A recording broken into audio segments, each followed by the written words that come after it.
Hi అండి. ఎలా ఉన్నారు? ఈవినింగ్ కాస్త పనుండి అలా బజార్‌కెళ్ళాము. చూస్తే పానీపూరి బండి కనిపించింది. సరే ఇంక మనమెందుకు ఆగాలి అనేసి తినేస్తున్నాను. అయినా పానీపూరిలో ఏముందో ఒక్కటితో ఆగలేం కదా అసలు. ఇంకా ఇక్కడే అన్నమాట. ఇంతకుముందు మొక్కలు పెట్టున్నారు కదా! ఇప్పుడైతే హలీం సెంటర్ పెట్టేశారు. సరే ఇంకా కొన్ని సరుకులు కావాల్సిందుందనమాట. ఇంకెట్లా వెళ్ళాం కదా అనేసి షాప్‌కైతే వెళ్ళిపోయాను. ఈ చాక్లెట్స్ చూడండి ఎంట్రన్స్‌లోనే పెట్టేస్తారు పిల్లలు తీసేసుకోవాలని. ఇంకా పిల్లలకి కొన్ని స్నాక్స్ కూడా కావాల్సుంటే అవి కూడా తీసేసుకుంటున్నాను. సో, ఇంకా లిస్ట్ రాసుకొచ్చే అన్ని సరుకులేం కాదులే. ఒక 4, 5 వస్తువులే కదా అని చెప్పేసి ఏం రాసుకోకుండా ఇంక అట్లే వచ్చేసాననమాట.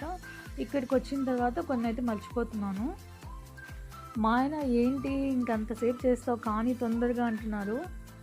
సరే అనేసి మళ్ళీ ఆలోచించి ఇంకేమేమి కావాలో అవి తీసేసుకున్నాను. కానీ సరుకులైతే చాలా రేట్లు ఎక్కువైపోయాయండి.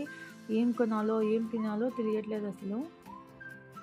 ఇంకా ఇవన్నీ కూడా చెప్పామంటే మా హస్బెండే తెచ్చేస్తారు. బట్ ఏంటంటే ఇంకా ఈవినింగ్ కొంచెం బయటెళ్ళినట్టు కూడా ఉంటుంది. టైం కూడా స్పెండ్ చేసినట్టు ఉంటుంది కదా అని చెప్పేసి ఇంకా నేనొచ్చేసాను. ఇంకా ఏమేమి కావాలో తొందరగా తీసేసుకుంటున్నాను. ఎందుకంటే ఇంక మా ఆయన డ్యూటీ నుంచి వచ్చారు. ఇంక వెంటనే ఇట్లా వచ్చేసామనమాట. ఇంక టైర్డ్ అయిపోయి ఉంటారు కదా!